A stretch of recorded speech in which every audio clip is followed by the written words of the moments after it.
স্বাগত জানাচ্ছি খাদিমগঞ্জ থেকে ছেলে সাথে আছে আমি শামীম জাহেদি। আমাদের আজকে আলোচনার বিষয় বিজনেস প্রসেস আউটসোর্সিং বা বিপিও।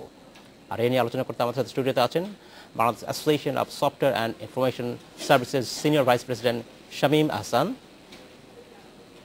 এবং ইউওয়াই সিস্টেমস লিমিটেডের সিইও ফারহানা রহমান। তবে বরাবরের মতো মূল আলোচনা যাওয়ার আগে দেখেন একটি প্রতিবেদন। কম্পিউটার বিজ্ঞানে পড়া শেষ করে সফটওয়্যার ফার্মে চাকরি নেন শুভ। এই সময়ে জানতে পারেন ইন্টারনেটে কাজ করার সুযোগ। প্রথমে চাকরির পাশাপাশি সেই বাড়তি কাজটি করতেন তিনি। এখন আর চাকরি করেন না শুভ, বরং নিজেই 14 জনের চাকরির ব্যবস্থা করেছেন। বিদেশি কোম্পানির সঙ্গে যোগাযোগ করে তাদের পছন্দ মতো সফটওয়্যার তৈরি করে দেয়াই শুভর কাজ। প্রতি মাসে আয়ও হচ্ছে মেলা। কাজের ফরমায়েশ আসে ইন্টারনেটে, সফটওয়্যার পাঠানোও হয় একইভাবে। এটি পরিচিত আউটসোর্সিং নামে। Bangladesh association of software and information সার্ভিসেসের তথ্য মতে দেশে নিবন্ধিত আউটসোর্সিং প্রতিষ্ঠানের সংখ্যাই 400-র বেশি। নিবন্ধনহীন আছে এর চেয়ে বেশি প্রতিষ্ঠান। আবার প্রতিষ্ঠানের বাইরে থেকে ফ্রিল্যান্সার হিসেবে কাজ করার প্রবণতাও তৈরি হয়েছে। সফটওয়্যার তৈরি, web design, data entry, search engine optimisation, অনুবাদ সহ নানা কাজ করে থাকে আউটসোর্সাররা। অ্যাটলিস্ট একটা বড় অংশকে যদি এডুকেট করা যায় এবং স্কিল করা যায় সফটওয়্যার ডেভেলপমেন্টে বা এই জাতীয় আইটি ইনফরমেশন টেকনোলজিতে, তাহলে আমরা ম্যাসিভ পরিমাণে আউটসোর্সিং করতে পারি। গভর্নমেন্ট যদি through out the country training centre এগুলি যদি প্রোভাইড করতে পারে আমাদের এখানে, যেখানে আসলে আমরা এনাফ আইটি রিসোর্স পাবো, তাহলে definitely we have a better future. বাংলাদেশের তরুণরা কাজ করছে যুক্তরাষ্ট্র, যুক্তরাজ্য, ডেনমার্ক, নেদারল্যান্ডস সহ উন্নত বিশ্বের ক্লায়েন্টদের জন্য। এতে ঘন্টা প্রতি আয় হয় $15 থেকে $40। এই আয় বহুগুণ বাড়ানো সম্ভব বলে মনে করেন তথ্য প্রযুক্তিবিদ মুনির হাসান। যে আমাদের আউটসোর্সিংয়ের সম্ভাবনা অনেক, কারণ সারা পৃথিবীতে এখন আউটসোর্সিংয়ের যে বাজার এটা হচ্ছে $400 billion.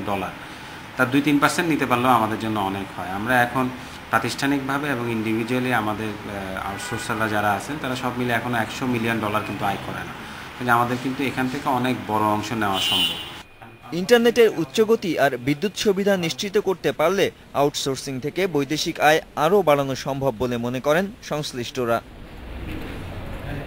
Nadim Mahmud, Independent News, Dhaka. দেখছিলাম প্রতিবেদনটি আমরা। স্বাগত জানাব শামীম আহসান, ফারহানা রহমান, আপনাকেও স্বাগত।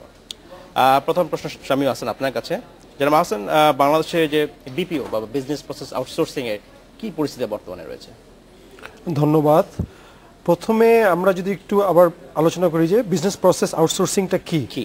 যে কোনো অর্গানাইজেশনে তার বিজনেস প্রসেসটা সেটা যদি অন্য কোনো ইন্ডিপেন্ডেন্ট অর্গানাইজেশন বা কোনো ইন্ডিভিজুয়ালকে যদি কন্ট্রাক্ট আউট করে দেওয়া হয় সেটাকে বলে আউটসোর্সিং। রাইট। সো আমি বেশ কিছু সুখবর দিয়ে আমাদের আলোচনাটা শুরু করি। প্রথমত, গত 2011 এবং 2012 অর্থ বছরে বাংলাদেশে আউটসোর্সিং করে এক্সপোর্ট প্রায় 56% গ্রো করেছে, যেটা যতগুলো সেক্টর আছে বাংলাদেশের গার্মেন্টস থেকে আরম্ভ করে সেক্টরের মধ্যে হাইয়েস্ট গ্রোথ হচ্ছে গিয়ে বাংলাদেশের সফটওয়্যার এবং আইটি এনেবল সার্ভিস এবং বিপিও সেক্টরে। এবং সেটা 46 মিলিয়ন ছিল গত বছর, এটা বেড়ে $70 মিলিয়ন দাঁড়িয়েছে। এবং আমরা ফ্রিল্যান্সারদের যে আউটসোর্সিংটা আসছে, যে তাদের মাধ্যমে যে আর্নিংটা হচ্ছে, এটা কিন্তু বাংলাদেশ ব্যাংকের মাধ্যমে ঠিকমতো আমরা রিপোর্টটা পাই না, কিন্তু সেটার আমাদের বেসিসের হিসাবে আরও $30 মিলিয়ন আসছে। সো সর্বমোট আমরা প্রায় $100 মিলিয়ন কিন্তু অলরেডি এই বিপিও এবং সফটওয়্যারে এক্সপোর্ট করছি। সো সেটা একটা ভালো নিউজ। সেকেন্ড, গার্টনার, যেটা ওয়ার্ল্ডের লিডিং কনসাল্টিং ফার্ম, ওরা প্রতি বছর শ্রেষ্ঠ 30টি দেশের একটা তালিকা তৈরি করে এবং গত বছর প্রথমবারের মতো বাংলাদেশ সেই তালিকার অন্তর্ভুক্ত হয়েছে এবং গ্লোবালি এখন সবাই বাংলাদেশকে রিকগনাইজ করা শুরু করেছে। খুবই সুসংবাদ। থার্ড, odesk.com, এটা হচ্ছে একটা ফ্রিল্যান্সিং অনলাইন সাইট, ওয়ার্ল্ডের লিডিং একটা প্রতিষ্ঠান। রাইট। সেই ওডেস্কের র্যাঙ্কিং এ সবচেয়ে বেশি কাজ করছে এরকম দেশদের তালিকা করে, সেখানে 5ম স্থানে আছে ওয়ার্ল্ডের মধ্যে বাংলাদেশ। আরও ভালো নিউজ আছে, স্যামসাং এর মতো গ্লোবাল কোম্পানি তারা এখানে বাংলাদেশে রিসার্চ অ্যান্ড ডেভেলপমেন্ট সেন্টার করেছে। মাইক্রোসফট, ডেল, নোকিয়া, এরা তাদের আউটসোর্সিং এর কাজ করছে। So overall there is a huge prospect. Globally প্রায় $400 বিলিয়ন মার্কেট আছে এই বছর, যেটা প্রতি বছর 4% করে বাড়ছে, এবং যেটা আমাদের রিপোর্টে এসলো যে আমরা যদি তার 2%ও আমরা নিতে পারি, আমরা $8 বিলিয়ন একটা এক্সপোর্ট মার্কেট বাংলাদেশে চলে আসবে। তো আমরা যেটা বুঝলাম আপনার কথা যে আমরা বিপিও যেটা করছি সে মূলত আইটি এনাবল সার্ভিসগুলোই আমরা আমরা আমরা হিসাবটা বলছি সেটাই। যে কী ধরনের আমরা কাজ করছি, মিস ফারহানা রহমান আপনাকে যে জানতে চাই ঠিক কী ধরনের বিপিওতে বাংলাদেশি যারা আছেন তারা কন্ট্রিবিউট করছেন? ধন্যবাদ। বাংলাদেশে আইটি এনেবল সার্ভিস যেগুলো এখন খুব চলছে তার মধ্যে গ্রাফিক্স অন্যতম। গ্রাফিক্সের কাজ অনেক বড় বড় কোম্পানি আমাদের এখানে কাজ করছেন, বড় ব্র্যান্ড যেমন নোকিয়া বা ডেলের মতো কোম্পানিগুলো তাদের গ্রাফিক্সের কাজগুলো কিন্তু বাংলাদেশ থেকে করিয়ে নিচ্ছে। তো গ্রাফিক্সের কি কাজটা আমরা করছি, আমরা আসলে ডিজাইন কিন্তু করছি না, আমরা ডিজাইন তৈরি করার জন্য যে অ্যাসিস্ট্যান্স দরকার সেটা আমরা করছি, অথবা আমরা ডেলের ধরেন ব্রোশিয়ার অনেকগুলো ল্যাঙ্গুয়েজে কনভার্ট করে সেই কনভার্সনটা আমরা এখানে করে দিচ্ছি। তো এই ধরনের কাজগুলো এখন আমাদের দেশে বেশি হচ্ছে। এছাড়া ডেটা এন্ট্রি আছে, অনেক ডিজিটাল বুক হচ্ছে, বইয়ের যে ডিজিটালাইজেশন ওই কাজগুলো এখানে হচ্ছে, তারপর এসইওর কাজ হচ্ছে। তো এই কাজগুলো মোটামুটি আমরা বাংলাদেশ এখন করছি। ধন্যবাদ। জনাব হাসান, আপনি যদি অ্যাড করতেন যে এই যে কাজগুলো আমরা করছি বাংলাদেশের মানুষ যারা করছেন, কাজটা পাওয়ার যে প্রসেস অবভিয়াসলি আমরা ইন্টারনেট থেকে পেয়েছি, বাট এমনি কোনো প্রাতিষ্ঠানিক কোনো কিছু আছে যেখানে তারা কাজগুলো পায় বা পাচ্ছে অর্ডার যেটা পায় যেটা বলি? আচ্ছা, এমনি তো আমরা বেসিস থেকে বেশ কিছু আমাদের মার্কেটিং ইনিশিয়েটিভ আছে, আমরা সারা বছর বেশ কিছু মেলায় পার্টিসিপেট করি, আমরা এক্সপো প্রমোশন ব্যুরো সাপোর্ট সেখানে আমাদেরকে দেয়, আমরা আমেরিকাতে, ইউরোপে, দুবাই জাইটেক্স ফেয়ার আছে, সিবিট আছে জার্মানিতে, সব মেলাতে গিয়েই বিভিন্ন ম্যাচ মেকিং বা শোকেসের মাধ্যমে কাজগুলো পাওয়া যায়। এবং বিজনেস প্রসেস আউটসোর্সিং এর মাধ্যমে যেমন রিসেন্টলি গ্রামীণফোন আইটি একটা টেলিনরের বেশ বড় একটা কাজ পেয়েছে, সেটা হচ্ছে ফাইন্যান্সিয়াল অ্যাকাউন্টিং আউটসোর্সিং সার্ভিসেস, যেখানে একটা কোম্পানি তার অ্যাকাউন্টিং ডিপার্টমেন্টটা না রেখে সেটা বাংলাদেশে আউটসোর্স করে দিয়েছে। বাংলাদেশের ছেলেমেয়েরা যারা অ্যাকাউন্টেন্ট, নট নেসেসারি তার আইটি জানতে হবে, সে একজন অ্যাকাউন্টেন্ট বা অ্যাকাউন্টিংয়ে পড়াশোনা করছে, সে এই ধরনের অ্যাকাউন্টিং সার্ভিসগুলো দিতে পারে। পেরোল প্রসেসিং সার্ভিসেস, যেখানে হিউম্যান রিসোর্স ডিপার্টমেন্টের কিছু কাজ আউটসোর্স করে দিচ্ছে। লিগাল সার্ভিসেস, কোম্পানি অনেক কর্পোরেট অ্যাফেয়ার্স বা লিগাল সার্ভিসগুলো লাগে বা লয়ারদের কিছু সার্ভিসগুলো লাগে, সেগুলো আউটসোর্স হচ্ছে। সো এই ধরনের বেশ কিছু বিজনেস প্রসেস আউটসোর্সিং কাজগুলো বাংলাদেশে আসছে, এবং বাংলাদেশের যে টোটাল সফটওয়্যার এক্সপোর্ট হচ্ছে তার প্রায় 55% কিন্তু বিজনেস প্রসেস আউটসোর্সিংয়ে আসছে। আসলে তো আমাদের আইটি রিসোর্সটা আমরা একটা জায়গায় গিয়ে আটকে যাব, কারণ আইটির জন্য সাধারণত কম্পিউটার সায়েন্সে না পড়লেও তার একটা ইঞ্জিনিয়ারিং ব্যাকগ্রাউন্ড লাগে। তো বিজনেস প্রসেস আউটসোর্সিং এর জন্য কিন্তু আমার একদম বিশাল, আমি আমার 16 কোটির মধ্যে অনেক বেশি লোককে সেখানে ইউজ করি। আমি যেটা বুঝতে পারছি যে এই মুহূর্তে যারা কাজ করছেন তারা গ্রাফিক্স রিলেটেড এবং ইবুক এই জাতীয় কাজ পাচ্ছেন, এবং আপনি বলছেন ভবিষ্যতে আরো কিছু আসতে পারে, যেন অ্যাকাউন্টেন্সি পর এইচআর এই জাতীয় কাজগুলো আউটসোর্সিং হবে। ঠিক ইমিডিয়েটলি যদি একজন ব্যক্তি পর্যায়ে একজন মানুষ কাজ করতে চায়, ফ্রিল্যান্সের কথা আমি যদি ধরি, তার আসলে কোন দিকে সম্ভাবনাটা বেশি, সুযোগটা বেশি? আচ্ছা, আসলে মানে এটা আসলে আমাদের একটা বিশাল সম্ভাবনা আছে ফ্রিল্যান্সিং এ। হ্যাঁ, যে ফ্রিল্যান্সিং এর জন্য করার জন্য কি লাগে, একটা ছেলে বা মেয়ে তার একটা কম্পিউটার দরকার, একটা ইন্টারনেট কানেকশন দরকার, আর তার একটা মিনিমাম বেসিক ইংলিশ নলেজটা দরকার। থাকলে সে প্রথমে কি থেকে শুরু করতে পারে? একদম শুরু করতে পারে ডেটা এন্ট্রি করা। ডেটা এন্ট্রি তো খুব ইজি কাজ। আচ্ছা, সো এটা যশোর, খুলনা, রাজশাহী যে কোনো জায়গা থেকে বসে একটা ছেলে বা মেয়ে অনলাইনে গিয়ে ডেটা এন্ট্রির কাজ নিতে পারে, এবং সে ঘন্টায় $2-3 থেকে মিনিমাম শুরু হবে, সে আয় করা শুরু করতে পারে। মানে যেখানে আমাদের দেশের ইয়ারলি মাথাপিছু আয় হচ্ছে গিয়ে $850 মতো, সেখানে আমার কাছে মনে হয় যে মান্থলি আমাদের দেশের ছেলেরা যদি একটু সামান্য ইংরেজি জ্ঞানটা তারা অর্জন করতে পারে, তাহলে এই ধরনের কাজ পেতে পারে। কিন্তু এখন কিন্তু বেশ ফ্রিল্যান্সিং কাজে যেটা হচ্ছে যে এই ধরনের কাজ অনেক করছে, $2-3, $5, কিছু কিছু এক্সেপশন আছে যারা $30-40 পার আওয়ারও ইনকাম করছেন। তো এখন আমাদের চেষ্টা করতে হবে যে নতুনদেরকে এই সুযোগটা করে দিতে। আর দ্বিতীয়ত হচ্ছে যারা এই $3-4 কাজ করছে তারা কিভাবে আরেকটু হাই ভ্যালু কাজ করতে পারে। যেমন যে ডেটা এন্ট্রি পারে সে যদি একটু কন্টেন্ট রাইটিং শিখতে পারে বা একটু ইন্টারনেট মার্কেটিং শিখতে পারে, সার্চ ইঞ্জিন অপটিমাইজেশন শিখতে পারে, সো তাদেরকে আস্তে আস্তে নিজেদের গ্রো করতে হবে। সো এখন আসলে কে কি কাজ করবে এটা তার নিজের প্যাশন থেকে আসা দরকার। আমার বলে দিলে হবে না যে তুমি এটা করো। কারো ভাল লাগে হিউম্যান রিসোর্স নিয়ে কাজ করতে, কারো ভাল লাগে মার্কেটিং নিয়ে কাজ করতে।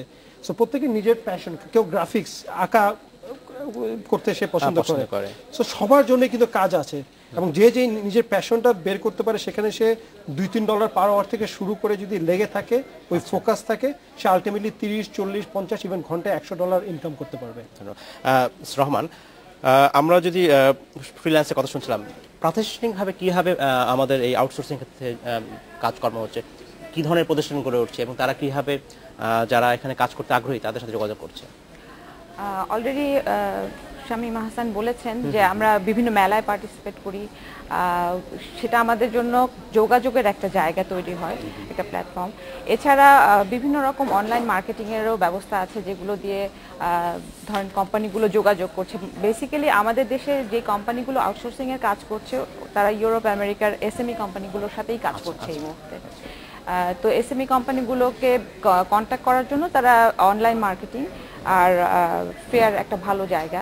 এছাড়া এখন নতুনভাবে ওখানেও দেখা যাচ্ছে পার্টনারশিপ করেও কোম্পানিগুলোর সাথে যে 2টা বা 3টা কোম্পানি শুধু একটা কোম্পানিকে কাজ দিচ্ছে, এরকম পার্টনারশিপও B2B যে আউটসোর্সিং যেটা, সেভাবেও তারা যোগাযোগ করে কাজ নিচ্ছে। এই জাতীয় যে প্রতিষ্ঠানগুলো গড়ে উঠছে তাদের রেজিস্ট্রেশন করছে কি, বা তাদের মনিটরিং কোনো ব্যবস্থা আছে? যেসব প্রতিষ্ঠানগুলো আউটসোর্সিং এর কাজ করছে আর কি, যে সমস্ত, তারা তো আমাদের দেশে রেজিস্টার্ড কোম্পানি, কিন্তু তারা বাইরের সাথে কাজ করছে। তো আমাদের দেশে একটা কোম্পানি রেজিস্ট্রেশনের যে প্রসেসগুলো আছে সেই প্রসেসগুলো তাদেরকে ফলো করতে হচ্ছে। আর আমি একটু শামীমের একটা কথা একটু বলতে চাই, যারা আউটসোর্সিং এ কাজ করতে চায়, একে তো তার প্যাশনটা দরকার, আর একটা হচ্ছে যে আপনার তার শিক্ষাগত যোগ্যতার সাথেও ওইটার মিল থাকতে হবে, প্লাস যেই দেশের কাজ করবে সেই দেশের লোকরা কোয়ালিটি কনসিয়াস, তার ওই চোখটা তৈরি হওয়াটা খুব জরুরি। ধন্যবাদ। আমরা সময় হলে একটি বিরতিতে যাবো, আমরা ফিরে আসছি শীঘ্রই। আবার সময় হলে একটি বিরতিতে যাবার, ফিরছি শীঘ্রই। আমরা আমাদের সাথেই থাকবেন।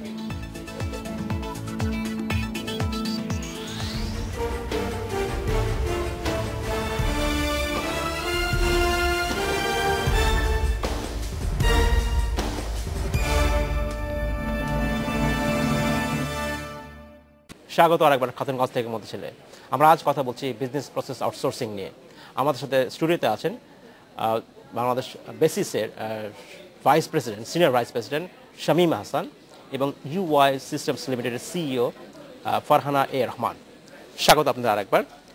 আমরা বিরতিতে যাবার আগে কথা বলছিলাম আউটসোর্সিং নিয়ে।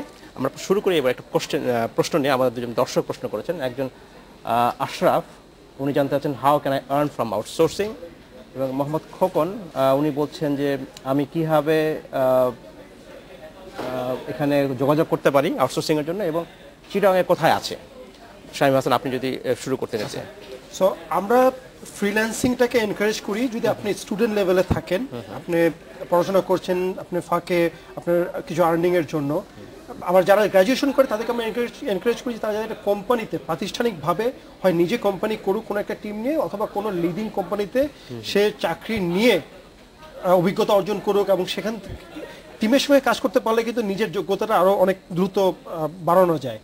আর যদি আপনি স্টুডেন্ট লেভেলে থেকে থাকেন সেক্ষেত্রে আপনি ফ্রিল্যান্সিংয়ের জন্য কয়েকটা সাইটের নাম আপনি লিখে রাখতে পারেন। একটা হচ্ছে odesk.com, সেকেন্ড আছে freelancer.com, থার্ড আছে guru.com। হ্যাঁ, সো আপনি যদি আরো কোশ্চেন থাকে আমাদের বেসিসের ফেসবুক ফ্যান পেজ আছে, সেখান থেকে আপনি কোশ্চেন করে আরো ডিটেলস আমরা আলোচনা করতে পারি। সো আপনি যে কোনো একটা ওয়েবসাইটে যদি রেজিস্ট্রেশন করেন তখন আপনি দেখতে পাবেন যে বিভিন্ন প্রজেক্টস ওখানে অনেকে দিচ্ছে যে আমি এই কাজটা চাই, আমার এত ঘন্টার এই কাজ আছে। সো আপনি আপনার পছন্দের মতো যে কোনো একটা কাজে আপনি শুরুতে দরকার হলে একটা নামমাত্র মূল্যে আপনি কাজটা পাওয়ার চেষ্টা করেন, করে নিজের হাত পাকা করেন, এক্সপিরিয়েন্সটা অর্জন করেন, এবং সেখান থেকে গ্র্যাজুয়ালি আস্তে আস্তে আপনি উপরের দিকে ওঠার চেষ্টা করেন। আর একটা প্রশ্ন ছিল আমাদের একজন দর্শক ছিল যে চিটাগাংয়ে কোথায় আছে, অর্থাৎ উনি হয়তো বলতে চাচ্ছেন ঢাকার বাইরে কোথায় কোথায় কোনো প্রাতিষ্ঠানিক ব্যবস্থা আছে কিনা, বা আপনারা বেসিস থেকে কোনো সার্ভিস দিয়ে থাকি কিনা ঢাকার বাইরে। জি, আমরা এমনি বিভিন্ন সেমিনার ওয়ার্কশপ বাংলাদেশের বিভিন্ন জায়গায় বেসিস থেকে করার চেষ্টা করি। তো আসলে আপনি যেখানেই থাকেন আপনি অনলাইনে আপনার জাস্ট একটা কম্পিউটার এবং ইন্টারনেট থাকলে আপনি এখানে যুক্ত হতে পারেন, এবং অথবা আমাদের বেসিসের বিভিন্ন রকম ট্রেনিং হয়, সেই ট্রেনিংগুলোতে পার্টিসিপেট করতে পারেন নিজের দক্ষতা বৃদ্ধি করার জন্য। ধন্যবাদ হাসান। মিস্টার রহমান, আপনাকে জানতে চাচ্ছি কেন বাংলাদেশ এই আউটসোর্সিং এর জন্য ইম্পর্টেন্ট, কেন, সুবিধাটা কোথায়? বাংলাদেশের সবচেয়ে বড় সুবিধা হচ্ছে বাংলাদেশের মানুষ, মানুষ এবং আমাদের যেহেতু ডেমোগ্রাফিটা এমন যে আমাদের ইয়াং পপুলেশন বেশি, সেটার জন্যই আমাদের আসলে এখান থেকে প্রত্যাশাটাও বেশি। আর আউটসোর্সিং স্পেশালি আপনি আজকে আমাদের টপিক বিপিওতে আসলে যে কোনো শিক্ষাগত যে কোনো লেভেল থেকে আসতে পারে। যেমন গ্রাফিক্সের কাজ করার জন্য ধরেন আপনার যে মাস্টার্স করতে হবে বা অনার্স করতে হবে এরকম কিন্তু কোনো বাধ্যবাধকতা নেই। একটা ডিপ্লোমা থেকে কোনো কিছু টুলসের ইউজ থেকেই সে কিন্তু এটাতে চলে আসতে পারে। সেরকম ধরেন ই বুকের কথা আমি বলেছি, সেগুলোতে কিন্তু স্কুল লেভেল থেকেও অনেক বাচ্চারা এসে কাজ করছে। এরকম এক্সাম্পলও কিন্তু আমাদের আছে। তো এক ধরনের প্রাতিষ্ঠানিক ডিগ্রি সেই অর্থে প্রয়োজন নাই, এক্সপার্টিস থাকলেই কাজটা করা। এক্সপার্টিসটা খুব ইম্পর্টেন্ট। এবং আরেকটা জিনিস খুব ইম্পর্টেন্ট আমার কাছে মনে হয় আউটসোর্সিং এর ক্ষেত্রে, আমি যেটাই করি না কেন সেটা খুব ভালো করে করতে হবে, মানে 100% করতে হবে। হ্যাঁ, ওটা যত ছোট কাজই হোক কিন্তু সেটা দিয়ে অনেক আর্ন করা সম্ভব। জনাব হাসান, আপনি যদি অ্যাড করতেন কেন বাংলাদেশের গুরুত্বটা বেশি? ওয়াই বাংলাদেশ বেসিক্যালি 4টা কারণ। এক নম্বর হচ্ছে গিয়ে ল্যাঙ্গুয়েজ। হ্যাঁ, আমাদের দেশের আমরা 12 বছর সবাই ইংলিশ ল্যাঙ্গুয়েজটা নিয়ে পড়াশোনা করছি এবং আমাদের দেশের মানুষের অ্যাকসেন্টটা কিন্তু আমাদের পার্শ্ববর্তী অনেক দেশের থেকে অনেক ক্লিয়ার, আমরা অনেক শুদ্ধভাবে ইংরেজি উচ্চারণ করতে পারি। সেকেন্ড হচ্ছে কম্পিটিটিভনেস, আমাদের ওয়েজ, লেবার খরচ বা অফিসের রেন্ট অনেক দেশের থেকে কম। থার্ড হচ্ছে গভর্নমেন্ট পলিসি এবং সাপোর্ট। গভর্নমেন্ট কিন্তু আমাদের সফটওয়্যার এবং বিজনেস প্রসেস আউটসোর্সিং এর জন্য ট্যাক্স ফ্রি করে দিয়েছে। সেকেন্ড হচ্ছে 100% প্রফিট রিপ্যাট্রিয়েট করা যায়। আমাদের দেশে যদি কেউ ইনভেস্টমেন্ট করে, তারা যে ইনকামটা করে এটা পুরোটা দেশে আবার তারা ফেরত নিয়ে যেতে পারে। সেই যে একটা ভালো ইনসেন্টিভ। আর ফাইনালি হচ্ছে যেটা উনি বললেন যে আমাদের ডেমোগ্রাফিক ডিভিডেন্ড আছে। আমাদের দেশের 60%-এর বেশি জনসংখ্যা 25 বছরের নিচে। সো তার মানে কি ইয়াং জেনারেশন তারা খুব দ্রুত আইটি শিখতে পারে, তারা আইটিকে খুব তাড়াতাড়ি গ্রহণ করতে পারে। সো এই ডেমোগ্রাফিক ডিফারেন্স কিন্তু আর কোনো দেশে, ওয়ার্ল্ডে আর কোনো দেশে নাই, শুধু পাকিস্তানে আছে। পাকিস্তানে অনেক সমস্যা রয়ে গেছে। সো বাংলাদেশ কিন্তু এই কারণেই বিশ্বের সবার নজর কাটছে। আমার সাথে একটু অ্যাড করতে চাই মেয়েদের ব্যাপারটা। আমাদের দেশের মেয়েরা কিন্তু এখানে, মানে এটা একটা সেক্টর যেখানে মেয়েরা আসলে খুব ভালোভাবে কমফোর্টেবলি কাজ করতে পারে। ঘরে বসেও করতে পারে। যদি ঘরে বসেও না বলেন, কোনো কোম্পানিতে যে কাজ করতে হলো, এটা কিন্তু তাদের জন্য খুব ভালো একটা জায়গা। আইটি প্রতিষ্ঠানগুলোর পরিবেশটা অনেক বেটার হয়। এবং ধরেন যে কোনো একটা স্কিল খুব ভালো করে একটা মেয়ে যত স্টেবল ভাবে সেই কাজটা করে শেষ করতে পারে, এবার ছেলের তুলনায় একটা মেয়ে হিসেবে বলছি না, আসলে পারে। তো সেই জিনিসটা তুলে ধরার এটা একটা খুব ভালো জায়গা। আমি আরেকটা প্রশ্ন নিয়ে নিই। আজম ঢাকা থেকে উনি জানতে চাচ্ছেন ঢাকায় কোথায় আউটসোর্সিং এর ট্রেনিং দেওয়া হয়। একই প্রশ্নের উত্তর তো দিয়েছেন, কিন্তু ঢাকায় কি স্পেসিফিক কোনোভাবে ট্রেনিং দেওয়া কি হয়? বা আমরা বেসিস থেকে বিভিন্ন রকম ট্রেনিং, এছাড়াও কোথাও অন্য অনেক প্রতিষ্ঠান আছে যেখানে থেকে বোধহয় ট্রেনিং দেওয়া হয়? বা আমি বিজ্ঞাপনও দেখি পত্রিকা যে আপনি ঘরে বসে যদি আয় করতে চান আমাদের সাথে যোগাযোগ করেন, এমন প্রতিষ্ঠানও আছে। আমরা বলবো যে একটু আপনারা কেয়ারফুল হবেন, কারণ এখন যেহেতু এখানে অপরচুনিটি দেখছে, অনেক প্রতিষ্ঠান আসছে, সামনেও আসবে। সো প্রতিষ্ঠান চয়েস করার ক্ষেত্রে একটু আপনাদের কেয়ারফুল হতে হবে। আমি এই জায়গাটা আসতে চাচ্ছিলাম, আসলে আমরা বিভিন্ন পত্রপত্রিকার রিপোর্ট দেখি, টেলিভিশনের রিপোর্ট দেখি যে এক ধরনের ফ্রড এখানটাও গড়ে উঠছে। তারা ছেলে মেয়েদেরকে আশা দেখাচ্ছে, একটা পয়সায় রেজিস্ট্রেশন করাচ্ছে এবং বলছে যে 1 মাস পরে 2 মাস পরে আপনি অনেক টাকা অর্জন করতে পারবেন। তো এইখানেও ফ্রড হচ্ছে। এখান থেকে বেসিসের কি কিছু করণীয় আছে আপনাদের?